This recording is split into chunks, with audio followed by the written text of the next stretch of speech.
এসেছিলাম, এসে শুনলাম তো একেবারেই সময় পায়নি ওরা। যাই হোক, খুব তাড়াহুড়োর মধ্যেই একেবারে মানে ছোটোখাটো করে ঘরোয়াভাবে কয়েকজন মেম্বার্স নিয়েই হয়েছে পুজোটা, কিন্তু খুব সুন্দর হয়েছে। আর এই যে কার্তিকের বাবা মা বসে গেছে, অবশ্যই তোমাদের সাথে পরিচয় করিয়ে নেব ফটো দিয়ে। তো চলো পুজোটা তোমরা একটু দেখো, আশা করি খুব ভালো লাগবে। আর আসল টুইস্ট এবার আছে, তো চলো দেখো। অসুবিধা আছে বা কোনো আপত্তিকর কিছু আছে?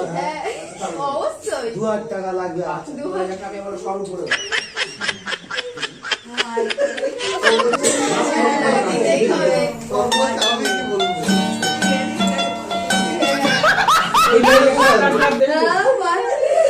ডিসকাউন্টটা বলতে হবে। না কোনো ডিসকাউন্ট হবে না, ওটাই কম ঝম করে আপনি একটু সেল করে দিতে হবে। স্কেল দিতে অনেক রাত হয়ে গেছে, স্কেল দেওয়া